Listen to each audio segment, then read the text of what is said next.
10 বছর জেল কেটে জেল থেকে বের হলাম।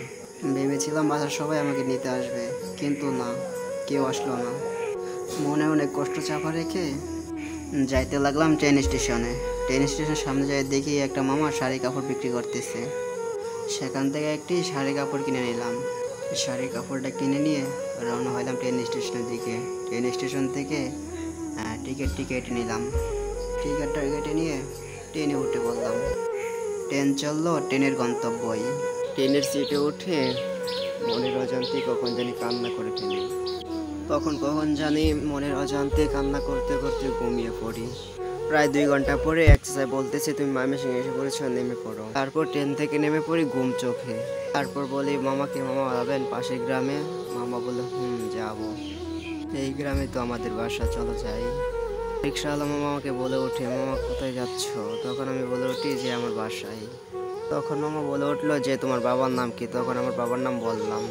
তখন রিক্সাওয়ালা মামা বলে ওঠে, তুমি কি সে সন্তান যে তোমার বাবাকে মেরে ফেলছো? তখন মামাকে বললাম, আপনি যা বাবার পাবেন, যখন সত্যটা জানতে পারবেন না তখন আপনারা অবাক হবেন। তখন রিক্সাওয়ালা মামা বলে ওঠে যে জানি তুমি কেমন সন্তান। তখন আমি বললাম, আচ্ছা ঠিক আছে, আপনি যা বাবার পাবেন। তখন আমি মামাকে বলি, মামা গ্রামটা অনেক চেঞ্জ হয়ে গেছে। মামা বলল, হবেই তো। তখন বললাম, মামা বাসার সামনে নামাই দিয়েন। মামা বলল, ঠিক আছে। কিছুক্ষণ পরে মামা বলতে লাগলো, এখানেই নামো।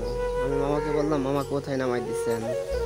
তখন রিক্সাওয়ালা মামাটা বলল যে সামনে ওই যে বাসাটা দেখতেছো, ওটাই তোমার বাসা। তখন মামাকে বললাম, আচ্ছা ঠিক আছে মামা, এই নেন আপনার ভাড়া। নিজের বাসাটাও ঠিক মতো নিতে পারতেছিলাম না, কারণ 10 বছর আগে দেখে গেছিলাম, এখন কত চেঞ্জ হয়ে গেছে।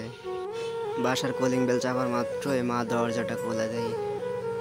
তখন মা বলে উঠলো, খুনিটা আমার বাসায় কেন? কে ওকে বাসা থেকে বের হতে বলো। মা, বিশ্বাস করো আমি কখনো বাবাকে খুন করি নাই, আমি বলে উঠলাম। মা বলল যে তুই যদি আমার বাবার সামনে আসিস যে তুই আমার মরা মুখ দেখবি। তখন আমি বললাম, মা তুমি এমন কথা বলিও না। তখন মা বলল, তোর এই বুকে কোনো স্থান নাই। তখন আকাশকে বলল, বাসা থেকে এই ছেলেটাকে তাড়িয়ে দে। আচ্ছা ঠিক আছে মা, আমি দেখতেছি। তখন হাসান বলে উঠলো, বিশ্বাস করো ভাইয়া, আমি বাবাকে খুন করি নাই। তখন আকাশ বলল যে তুই বাবা মার কথা মুখে নিবি না, তোর মতো সন্তান যেন কারো ঘরে জন্মায় না। তখন হাসান বলে উঠলো যে ভাইয়া ভাইয়া তুমি বিশ্বাস করো, আমি বাবাকে কখনো খুন করি নাই। ভাইয়া তুমি আমাকে বিশ্বাস করতেছো না, তুমি ওই কথা বলতেছো। জানো ভাইয়া, এই 10টা বছর আমি ঘুমাতে পারি নাই, ভাতের সাথে চোখের জল মিশিয়ে খেয়েছি, কারণ এই মিথ্যা অপবাদের কারণে।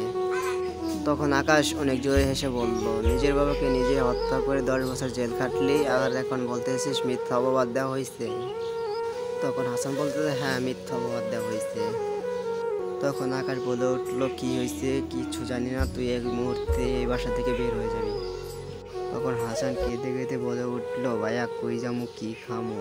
তোমাদের ছাড়া আমার তো আর কেউ নাই, আর এই বাসা ছাড়া আমার কোনো জায়গা নাই, কই যাব?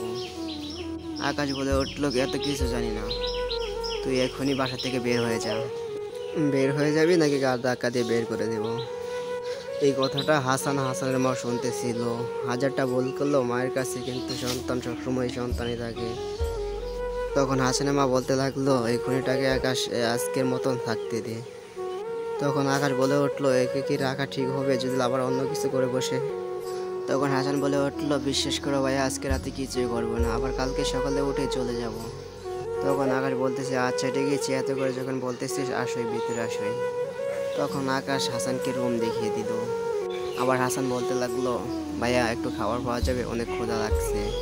তখন আকাশ বলে উঠলো, এই বাসাতে তোর খাবার নাই কোনো, এই বাসায় তোর খাবার খাওয়া হারাম, বেশি কথা বললে এই বাসা থেকে তোকে গাড় ধাক্কা দিয়ে বের করে দিব। তখন হাসান বলতে লাগলো, আচ্ছা ঠিক আছে ভাইয়া, খাবার লাগবে না, ঘুমাই। ঠিক রাত 3টা বাজলে একটা চিৎকারের আওয়াজ শুনতে পারলো, কে আসো, বাঁচাও বাঁচাও, কে আসো, বাঁচাও বাঁচাও। এমন শব্দ শুনে সবাই বের হয়ে আসলো। বাইরে এসে দেখে হাসান, কাজে মেয়ে আয়সার ব্লাউজের ফিতা খোলা। এমনটা দেখে আকাশের পায়ের রক্ত মাথাতে উঠে গেল। তখন আয়সাকে বলতেছে, তুমি কাঁদতেছো কেন? তখন আয়সা বলতে লাগলো, ছাড় ছাড়, প্লিজ আমাকে বাঁচান, প্লিজ আমাকে বাঁচান। আপনার ভাই আমার সাথে শারীরিক সম্পর্ক করতে চাইতেছে, কিন্তু আমি না রাজি থাকায় আপনার ভাই আমার সাথে জোরাজুরি করতেছে। তখন হাসান বলতে লাগলো, এই মেয়ে, তুমি আমার সাথে মিথ্যা কথা বলতেছো কেন? তুমি তো আমার রুমে এসে কান্নাকাটি করা শুরু করছো। আর বলে উঠলো, তুমি কি আমাকে ফাঁসাইতে চাইতেছো? তখন আকাশ বলে উঠলো, এই হাসান চুপ থাক, নাতে কিন্তু তোর অবস্থা একদম খারাপ করে দেব। আয়শা কেমন মেয়ে এই গ্রামে সবাই জানে, ওর মতন মেয়ে হয় না গ্রামে। আর তুই কেমন এই গ্রামে সবাই জানে। আর ওই ঠিক তখনই আকাশের মা আর হাসানের মা তখনই চলে আসে। তারপরে বলে, আকাশ কি হয়েছে? আর আয়শা তুই কান্না করতেছিস কেন? আয়শা বলতে লাগলো, দাদা আপনাদের বাসায় আমি আর কাজ করতাম না, আপনার ছোট ছেলে আমাকে ধর্ষণ করতে চেয়েছিল। তখন আকাশের মা বলে উঠলো, আয়শা তুই এগুলো কি বলতেছিস? তখন আকাশ বলে উঠলো, হ্যাঁ মা, আয়শা যা বলতেছে সত্যি কথা বলতেছে। আমি বুঝে গেছি মা, হাসান আমাদের কি চাই, এই সমাজের মান সম্মান ধুলোয় মিশে দিতে। তখন আর কিছু না জানতে চেয়ে আকাশের মা হাসানের কাছে যায়। হাসানের কাছে যে হাসানকে থাপড়ায় গাল লাল করে ফেলে। তারপরে কি হয়েছিল সেকেন্ড পার্ট দেখতে চাইলে অবশ্যই আমাদের চ্যানেলটাকে সাবস্ক্রাইব করতে হবে। পরে কি হয়েছিল হাসানের সাথে আপনারা কি শুনতে চান? আর হ্যাঁ, আপনারা কি সেকেন্ড পার্ট শুনতে চান? তাহলে শুনতে চাইলে কমেন্ট বক্সে লিখে যাবেন যে আপনি শুনতে চান, আপনাদের মতামত জানাবেন।